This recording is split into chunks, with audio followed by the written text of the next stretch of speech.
Jadi para jemaah sekalian, tajuk yang kita bincang di sini tajuk yang berkait dengan isu semasa dalam kehidupan kita.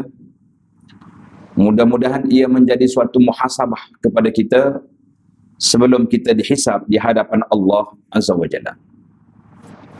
Iaitu isu Allah Subhanahu wa taala menggalakkan kita supaya sentiasa tolong-menolong.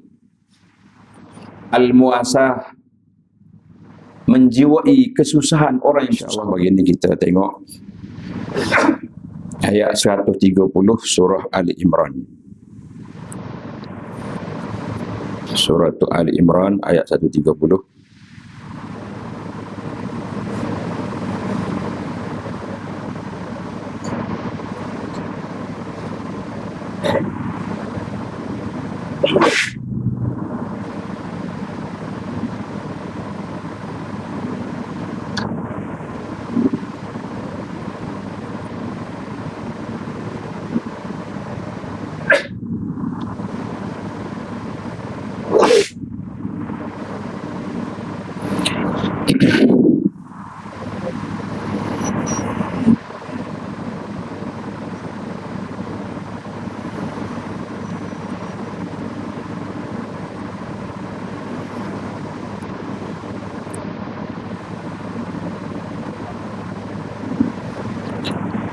Surah Ali Imran ayat 130.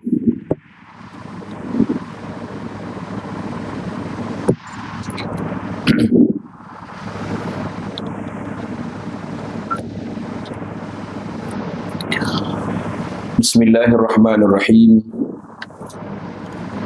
Alhamdulillahi rabbil alamin. Wassalatu wassalamu ala al-mab'uthi rahmatan lil alamin. Nabiyyina wa habibina wa qudwatina Muhammad ibn Abdillah wa ala alihi wa sahbihi wa man sar ala nahjihi wa ihtada bihadihi wa istanna bisunnati ila yaumiddin, amma ba'du. Muslimin dan muslimat, para jemaah, para pencinta ilmu, pencinta Al-Quran, pencinta sunnah Nabi sallallahu alaihi wasallam, Assalamualaikum warahmatullahi wabarakatuh. Alhamdulillah, syukur kita kepada Allah Azza wa Jalla kerana dapat meneruskan agenda majlis ilmu di Masjid Al-Ghufran ini dalam siri-siri tadabbur Al-Quran untuk kita memahami kitab yang Allah Ta'ala anugerahkan kepada umat Muhammad sallallahu alaihi wasallam ini adalah merupakan anugerah yang terbesar, mukjizat yang berkekalan. Tidak ada siapa yang boleh mencabar Al-Quran kecuali dia tercabar. Itu yang dikatakan oleh para ulama kita. Siapa dia cabar Al-Quran, insya-Allah dia yang tercabar. Sudah berapa ramai pengkaji-pengkaji daripada timur dan barat yang mengkaji Al-Quran, akhirnya mereka yang masuk Islam. Jadi para jemaah sekalian, tajuk yang kita bincang di sini tajuk yang berkait dengan isu semasa dalam kehidupan kita. Mudah-mudahan ia menjadi suatu muhasabah kepada kita sebelum kita dihisab di hadapan Allah Azza wa Jalla. Iaitu isu Allah Subhanahu wa taala menggalakkan kita supaya sentiasa tolong-menolong. Al-muasah, menjiwai kesusahan orang yang susah. Namun begitu, apabila datang satu sistem, iaitulah sistem yang terlibat dalam keuangan kehidupan manusia, memberi hutang dengan faedah, atau dalam bahasa Al-Quran disebut dengan nama riba, maka banyak kepincangan yang berlaku di dalam dunia ini dan juga kepada umat Islam dan umat yang lain. Jadi untuk kita tadabbur ayat pada kali ini dalam siri Mau'izah Al-Mufassirin, tuan-tuan dan puan-puan, para pelajar pencinta Al-Quran, buka ayat 129 surah Ali Imran 130, 131. InsyaAllah kita baca ayat dulu, kemudian kita pergi kepada tafsir ataupun huraiannya dan hikmah di sebalik larangan yang tersebut. Kita baca serentak ya, supaya tidak ambil masa lama. A'udzu billahi as-sami'il 'alim minasy syaithanir rajim. Walillahi ma fis samawati wa ma fil ardh. Yaghfiru liman yasha'u wa yu'adzibu man yasha'u. Wallahu ghafurur rahim. Ya ayyuhalladzina amanu la ta'kulur riba adha'afan mudha'afah. Wattaqullaha la'allakum tuflihun. واتقوا النار التي أعدت للكافرين وأطيعوا الله والرسول لعلكم ترحمون. Ayat 129. Walillahi ma fis samawati wa ma fil ardh. Bagi Allah jualah segala yang ada di langit dan yang ada di bumi. Allah Ta'ala mula perbincangan kita ini dengan menyatakan kuasa dia, memperkenalkan dirinya, zatnya yang maha agung. Siapa Allah? Allah pemilik langit dengan bumi. Yaghfiru liman yasha'. Allah mengampunkan siapa yang dikehendakinya dari kalangan hamba-hambanya, yang berdosa, yang tak berdosa, yang bertaubat, yang bersalah dan bertaubat. Wa yu'adzibu man yasha', dan Allah menyiksa siapa yang dikehendakinya. Itu kuasa mutlak Allah. Wallahu ghafurur rahim. Walaupun ayat ini adalah bentuk ancaman, tapi Allah akhiri dengan kasih sayang. Allah Maha Pengampun lagi Maha Mengasihani. Bermakna kita kadang-kadang bila sebut ayat tentang Allah yu'adzibu man yasha', Allah akan mengazabkan siapa yang dikehendakinya, kita akan rasa lemah, kita rasa tidak bermaya, sebab semua kita anak Adam. Yang dikatakan anak Adam ni semuanya bersalah, tapi kesalahan itu boleh dihapuskan atau diperbetulkan dengan kita bertaubat kepada Allah Azza wa Jalla. Kenapa? Allah Ghafur, Allah Rahim. Dua sifat yang cukup memberi ruang kepada kita untuk membetulkan kesilapan-kesilapan yang lalu. Kemudian datang arahan. Allah Subhanahu wa taala telah beri kepada kita arahan supaya meninggalkan salah satu daripada amalan jahiliyah yang berlaku pada zaman dulu dan dia berterusan pada zaman sekarang. Iaitulah ayat 30. Ya ayyuhallazina amanu la ta'kulur riba adha'afan mudha'afah. Wahai orang yang beriman, janganlah kamu makan atau mengambil riba dengan berlipat-lipat ganda. Dan hendaklah kamu bertakwa kepada Allah supaya kamu berjaya. Ayat ini dipanggil la mafhumalah. Maknanya tak boleh kita faham sebalik. Mana kalau riba berlipat ganda tak boleh, mana riba sikit-sikit, ringan-ringan boleh ke? Jawabnya tidak. Itu dia panggil tidak ada mafhum mukhalafah. Jadi takut dia kata, oh, yang tak boleh tu yang banyak.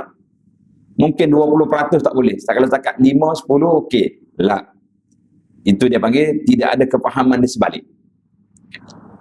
Para jemaah sekalian, ayat ini Allah Subhanahu wa taala sebut satu dosa, suatu maksiat yang berlaku. Kata di para ulama Islam tentang perjalanan pengharaman riba, juga sebagaimana pengharaman arak, dia tidak turun sekaligus.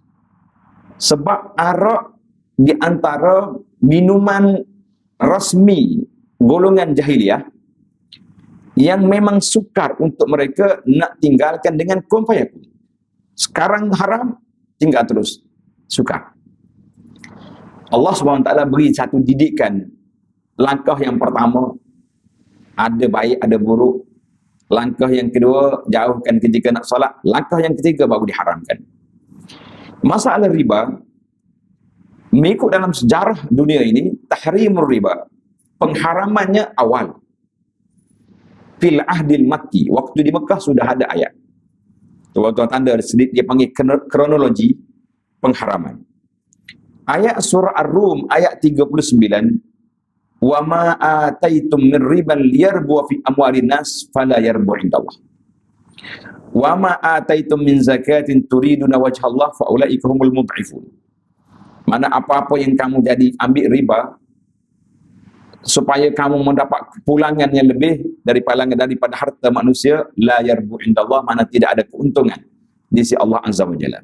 Itu peringkat yang pertama. Kemudian datang ayat kita ini fil ahdil madani, maka dia beri secara soreh, secara direct, ya ayyuhalladzina amanu la ta'kulur riba adha'afan mudha'afah. Kemudian datang ancaman yang dahsyat.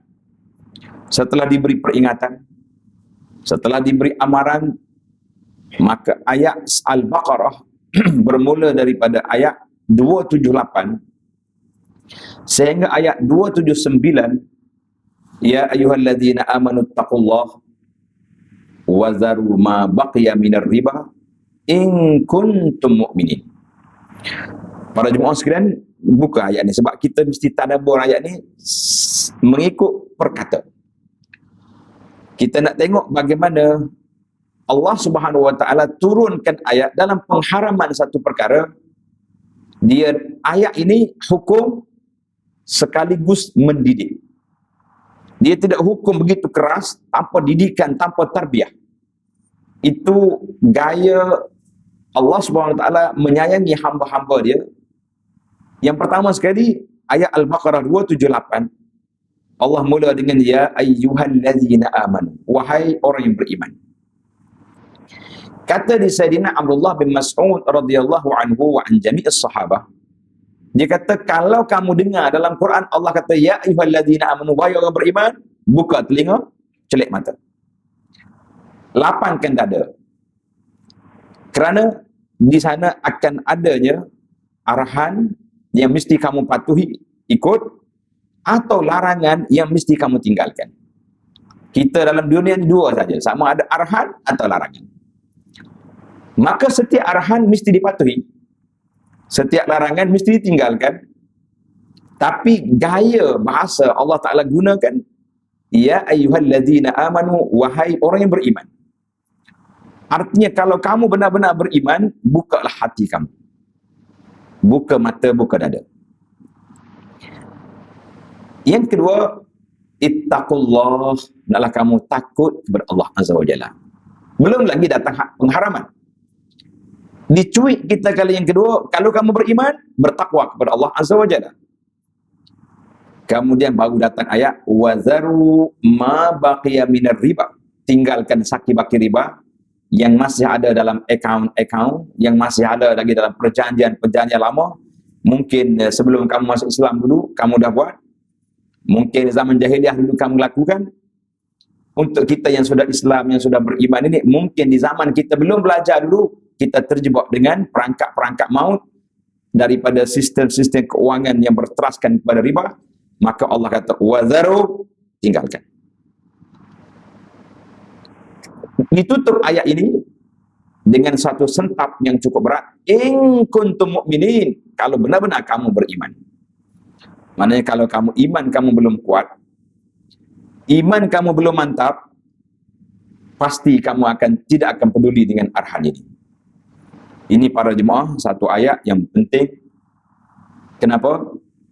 Sebab Allah mula dengan seruan kepada orang beriman, seruan kepada bertakwa, barulah dia minta supaya tinggalkan saki-baki riba yang ada, yang masih ada, yang masih lagi saham-saham yang tak patuh syariah, tinggalkan.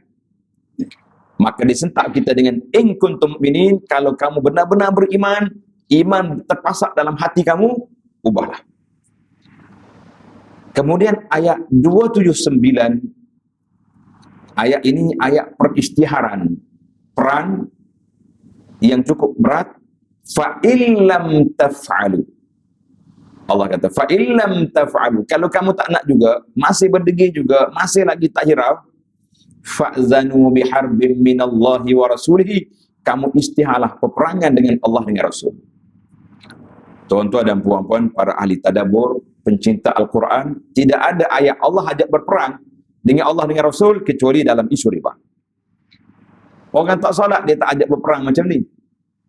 Orang yang tak tutup aurat tidak macam ni. Tapi kenapa riba ni terlalu keras sehingga dia ajak fa'zanu biharbin minallahi wa rasulih.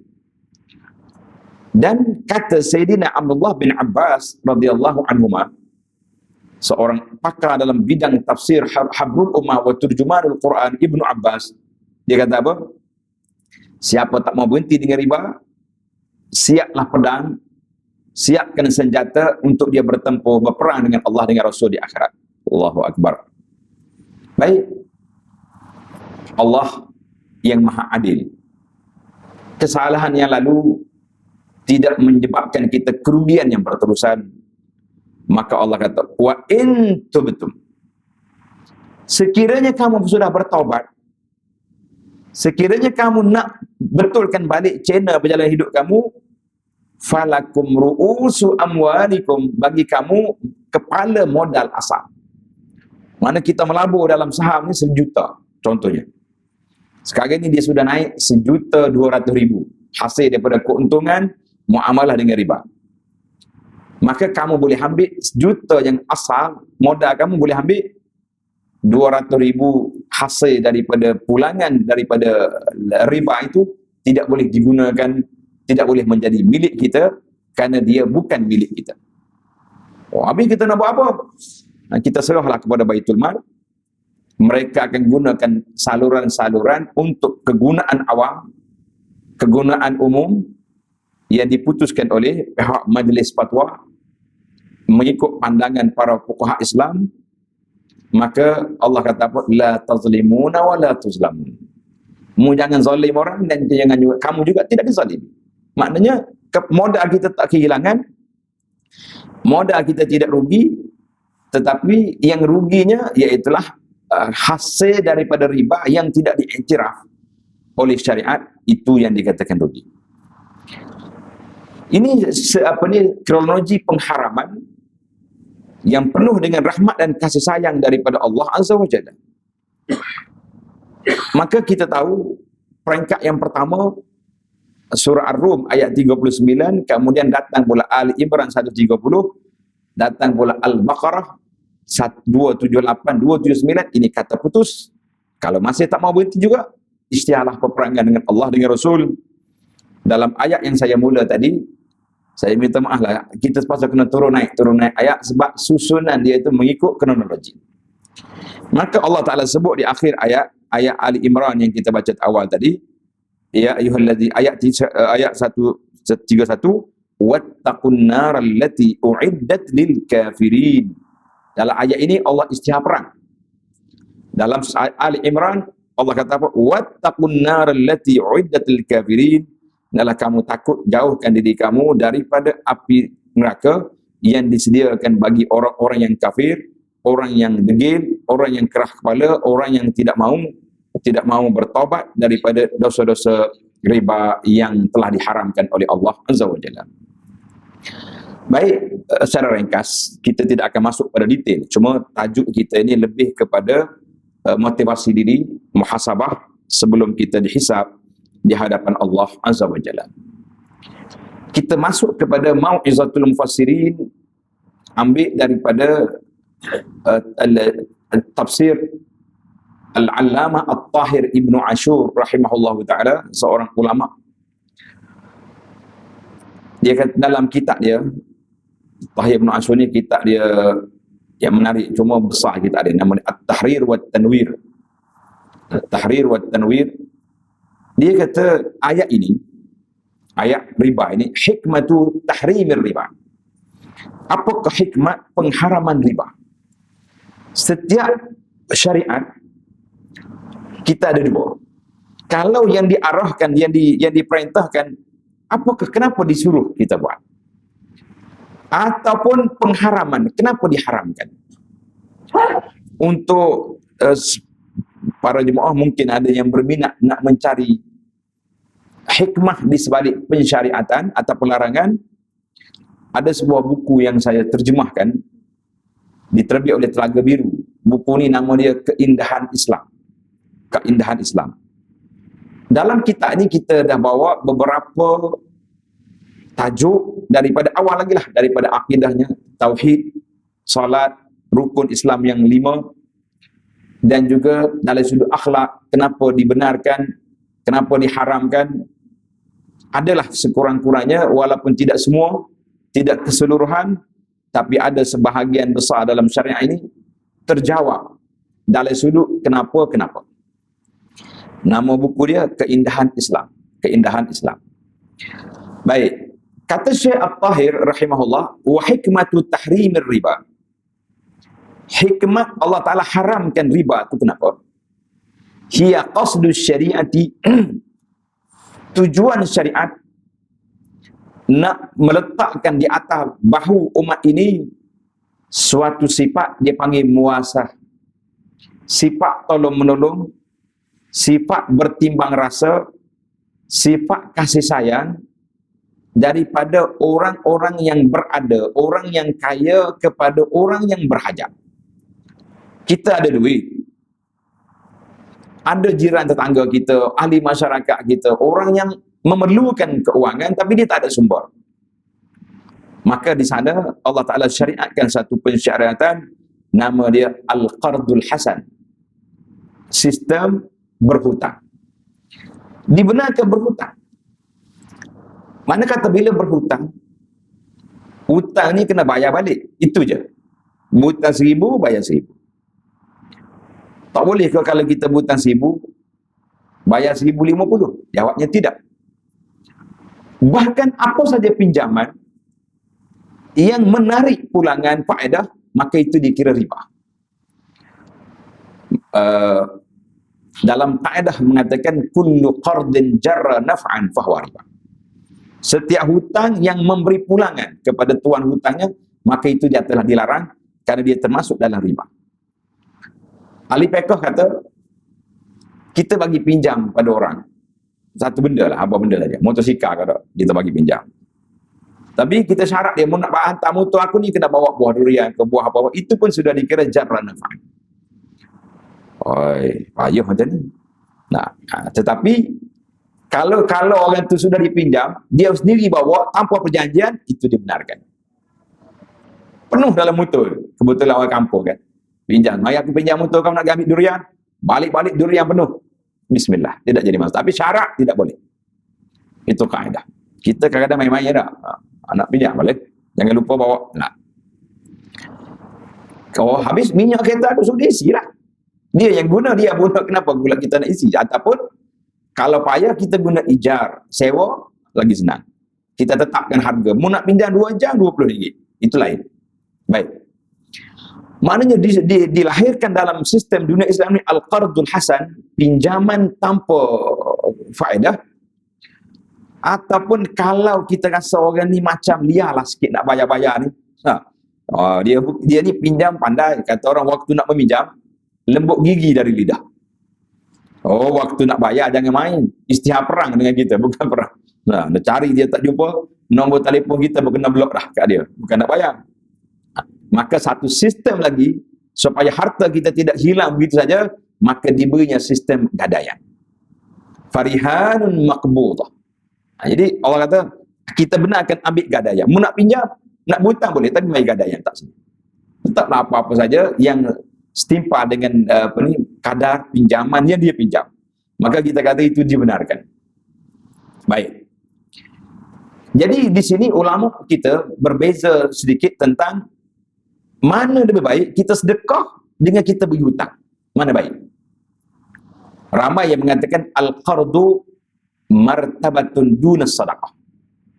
Beri hutang, martabat dia lebih rendah daripada sedekah terus. Ada juga yang mengatakan tak. Orang yang datang berhutang, dia sudah terdesak. Tak ada sumber lain.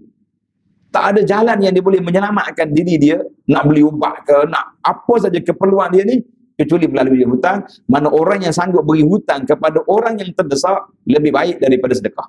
Kita kata wallahu alam, yang zahirnya, as-sadaqatu, sedekah lebih afdal daripada bagi hutang. Sebab sedekah kita lepas terus. Hutang ni masih lagi bebanan. Kamu kena bayar bila-bila tarikh yang ditetapkan. Baik. Wahwa darbun minal muwasan. Namun begitu, hutang ke, sedekah ke, termasuk dalam ciri-ciri bertimbang rasa, bersimpati kepada orang yang berhajat. Allahu Akbar. Jadi ada timbang rasa yang fardu, ada yang sunat. Yang timbang rasa yang fardu tu apa? Agak-agaknya apa dia, tuan-tuan? Hak fardu, apa dia? Zakat. Zakat lil muasa. Harta orang kaya untuk diperturunkan kepada orang miskin, tapi ijbari secara paksa. Ijbari secara paksa maknanya 1/40 daripada harta awak hak orang miskin. Nak ke tak nak? Suka ke tak suka? Setuju ke tak setuju? Mesti kena setuju. Saya tak nak bagilah. Ini harta lah. 1/40 kena keluarkan. Kalau tak keluar, syuja'un aqra, ular kepala botak yang beracun cukup dahsyat sedang menunggu dalam kubur atau menunggu di akhirat bagi orang-orang yang tidak menjalankan, tidak membayar zakat. Tapi yang itu kita tak nak bincang. Yang kita nak bincangnya nadbun, muasatu bin nadbi, orang panggil timbang rasa, bertolak ansur, kerjasama dalam bentuk sunat. Yang pertama sekali, darjat yang paling tinggi sedekah, infak fi sabilillah, dan darjat yang kedua dia panggil as-salaf ataupun al-qardu, kita beri hutang. Ini termasuk dalam muasah. Habis hutang ni tak semesti orang bayar lagi, itu cerita lain. Kalau kita sudah pasti sahabat kita ni memang tak mampu nak bayar, dengan keuangannya yang sangat dahsyat, yang kekangan yang begitu kuat, keperluan dia sangat mendesak, kita lepaskan hutang, itu lebih baik daripada kita duduk tangguhkan tempohkan, itu lebih baik. Tapi jangan lepas awal. Kalau lepas awal nanti dia pula pergi cari orang lain pula, semua orang lepas belakang, akhir-akhir dia memang tak berniat nak bayar hutang, kita kata itu bermasalah. Karena itu tuan-tuan yang kita banyak terperangkap dengan hutang ni, Nabi SAW sebut dalam hadis, siapa dia berhutang, dia niat nak bayar, Allah Ta'ala akan tunaikan insya-Allah. Tapi kalau dia niat memang tak nak bayar, hutang ni, saya hutang ni besok bayar, macam-macam dia punya. Ni skema-skema hidup main dalam internet ni.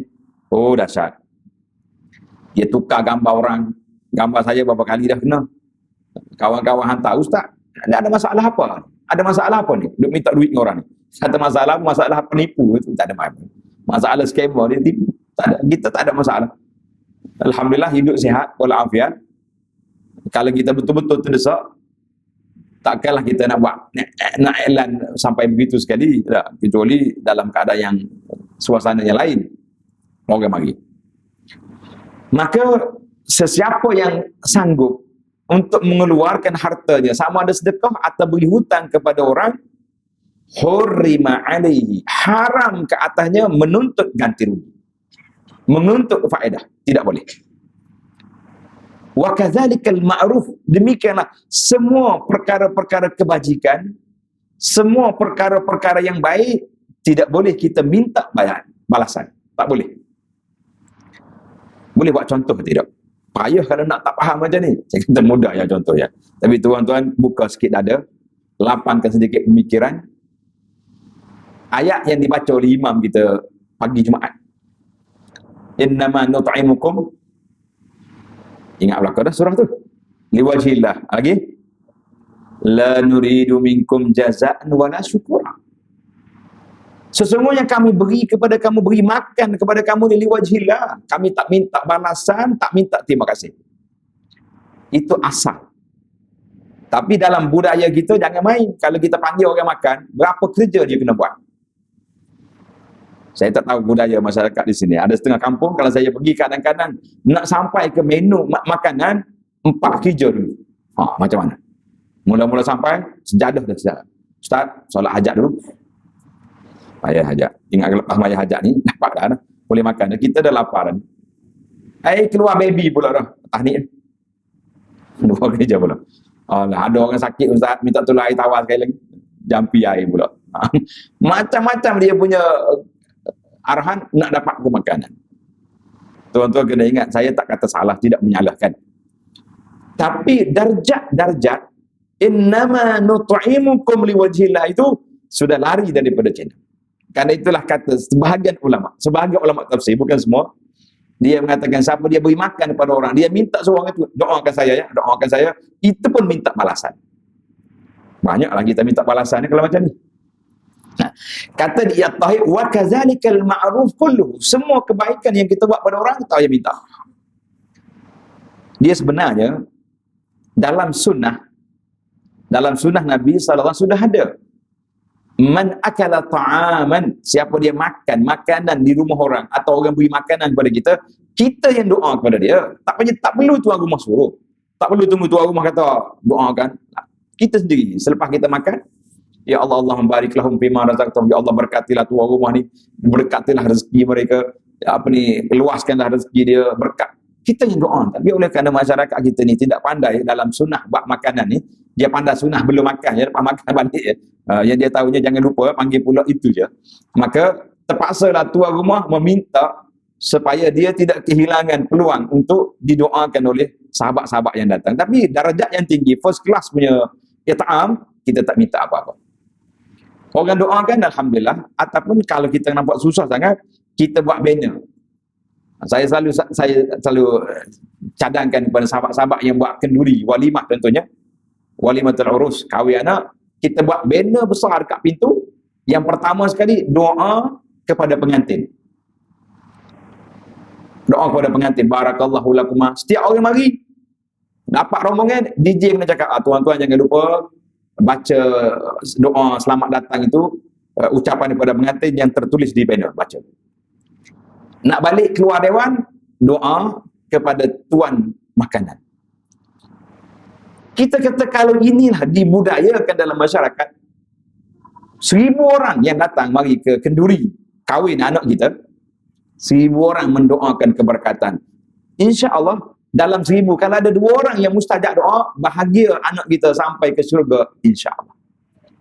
Tapi apa boleh buat, semuanya disambut dengan lagu-lagu ya. Lagu kahwin, selamat perkahwinan.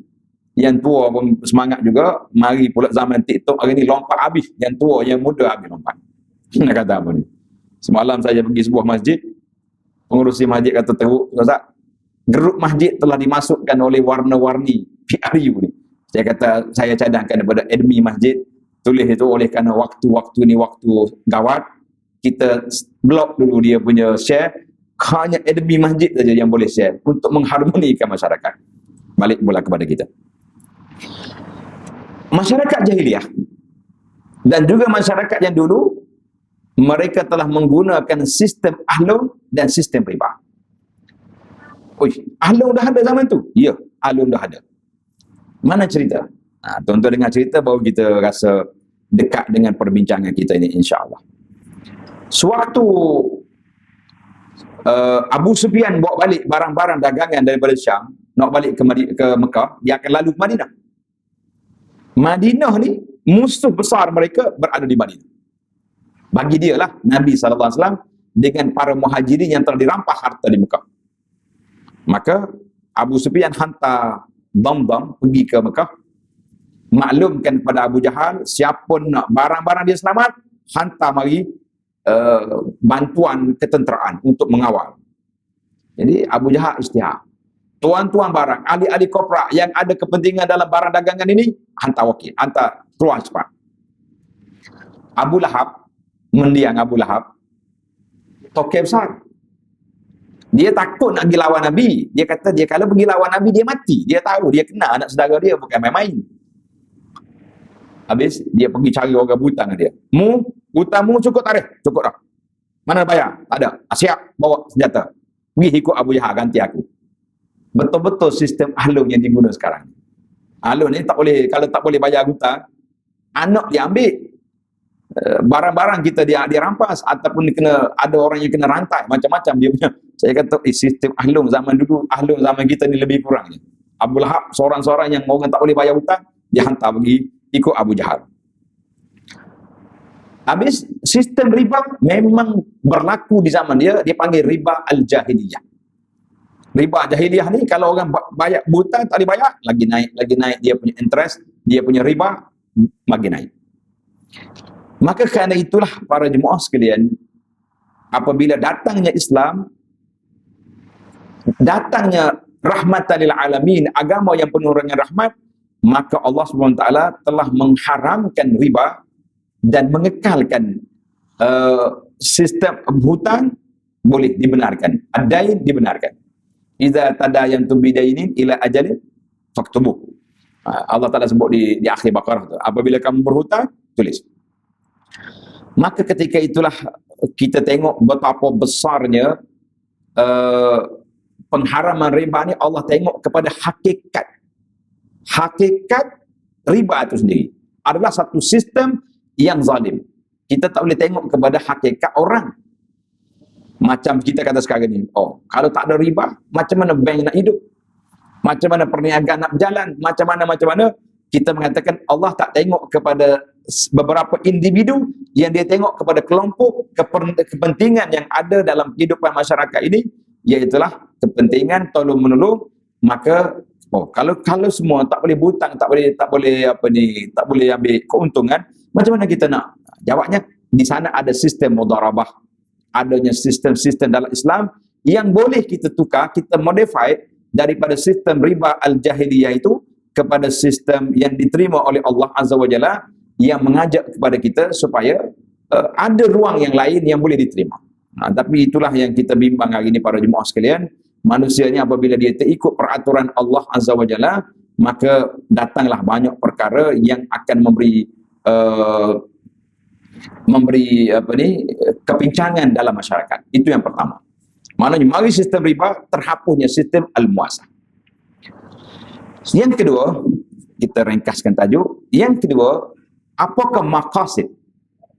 Apakah tujuan pensyariatan Islam di dalam pengharaman riba? Dia kata al-bu'du, hikmah dia nak jauhkan orang Islam ini daripada malas untuk bekerja, untuk istismar, invest dia punya duit dia. Ni berapa lama kita tengok hari ni, senang je. Ada duit, pergi labur dalam saham-saham. Dia tak ada buat apa, dia relax duduk. Duduk tunggu dia punya statement. Dah, harian ke bulanan ke, tengok, masuk hari ni. Hari ni masuk 3,000, hari ni esok 10,000, esok juta. Maknanya dia tak buat kerja, dia duduk bagi duit. Tetapi berbeza dengan sistem mudharabah. Sebab mudharabah ni orang kena bekerja. Kita kena mutabaah. Pasar suruh dia punya kedai kita ni laku tak laku. Barang-barang kita ni dapat diterima oleh orang ke tidak. Maka Islam mengharamkan perkara ini supaya orang tidak hanya menunggu keuntungan yang datang secara rehat, tapi dia kena bekerja, dia kena duduk dalam suasana yang demikian. Kata sebagai penutup daripada kata-kata Syekh At-Tahir ini rahimahullah, laqad qadal muslimuna qurunan tawilan. Umat Islam duduk dalam beberapa kurun, beberapa abad yang lama.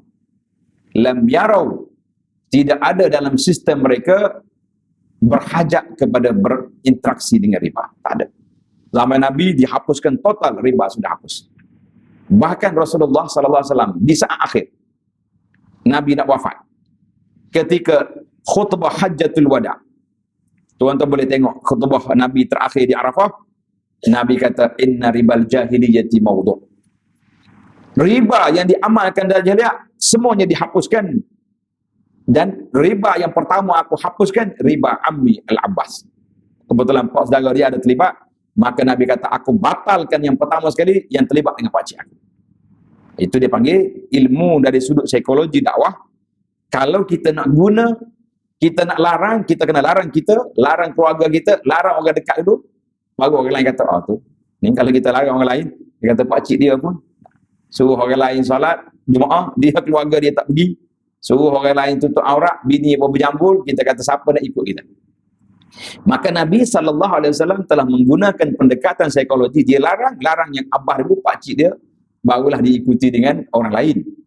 Maka lepas pada zaman Nabi, zaman sahabat, bahkan zaman kurun al-Islamiyah, tidak ada muamalah dengan riba sehinggalah datang siyadatul alam. Apabila alam ini dijajah oleh para penjajah, maka ketika itulah muamalah kita terikat dengan sistem riba al-jahiliyah yang telah dihidupkan balik oleh puak-puak penjajah dalam negara-negara umat Islam. Maka kita hari ini, apa yang kita boleh buat? Apa yang kita boleh bantu? Apa yang kita boleh menyelesaikan? Saya kata alhamdulillah, negara kita khasnya negara Malaysia di antara yang awal juga memperkenalkan balik sistem muamalah Islamiah, walaupun ada lagi orang kritik. Oh, dia kata tidak Islamik sepenuhnya. Kita kata sekurang-kurangnya kalau kita berdepan dengan malaikat tanya nanti, kita kata kita sudah berusaha nak keluar daripada kekangan riba, nak keluar daripada saham-saham yang tak patuh syariah kepada saham yang patuh syariah. Kita mengatakan kita sudah berusaha. La yukallifullahu nafsan illa wus'aha. Jadi kalau langsung tak ada, kita kata nak apa? Sahabat-sahabat kita yang panel syariah dalam KWSP, dia kata, Ustaz, malulah pada orang kampung, pegawai-pegawai yang terlibat dengan ni, masih ramai lagi orang Islam yang tidak pindah daripada akaun konvensional kepada akaun Islami. Masih lagi ramai. Sebab apa tak pindah? Yang pertama sebab dia pun tak cana, dia tak tahu apa saja, asal boleh duit dia jalan-jalan. Itu kita kata dia tak pindah kerana kejahilan. Mudah-mudahan Allah Ta'ala maafkan. Mudah-mudahan. Tapi yang tahu, cuma dia kata berbeza suasana bila mari waktu iklan dividen, yang ni tinggi peratus, yang Islamik rendah. Bahkan ada yang menyatakan penyesalan dia kerana tukar kepada syariah. Kita kata subhanallah, kerana beberapa khutamid dunia, beberapa cebisan daki-daki dunia, kamu sanggup mengatakan penyesalan kerana tukar kepada syariah. Kita kata bagaimana kita dengan nak berdepan dengan fa'zanu biharbin minallah, kamu akan mengisytiharkan perang dengan Allah Azza wa Jalla. Jadi mudah-mudahan motivasi yang kita dengar ini, tazkirah daripada para mufassirin ini memberi sentuhan kepada kita untuk bermuhasabah, di mana ke duit kita sekarang, di mana ke saham-saham yang kita laburkan, di mana ke tempat yang sepatutnya. Tuan-tuan dan puan-puan, muhasabah, hasibu anfusakum qabla an tuhasabu. Kita audit sekarang diri kita sebelum kita diaudit oleh malaikat di hadapan Allah Azza wa Jalla. Itu jelah tazkirah kita, mudah-mudahan ada manfaat. Subhanakallahumma wa bihamdika asyhadu an la ilaha illa anta astaghfiruka wa atubu ilaik. Wa sallallahu ala nabiyyina Muhammadin wa ala alihi wa sahbihi ajma'in. Walhamdulillahi rabbil alamin. Wassalamualaikum warahmatullahi wabarakatuh. Iklan luar sikit lah. Oleh kerana hari ni ada maraton. Ada maraton. Jadi semua jalan ke Masjid Negara ditutup, maka kuliah duha kita di Masjid Negara terpaksa dibatalkan. Kerana maraton punya pasal, kuliah kita batal. Allahul musta'an, kita sambung nanti bulan lain lah pula, insya-Allah. Sekian, Assalamualaikum.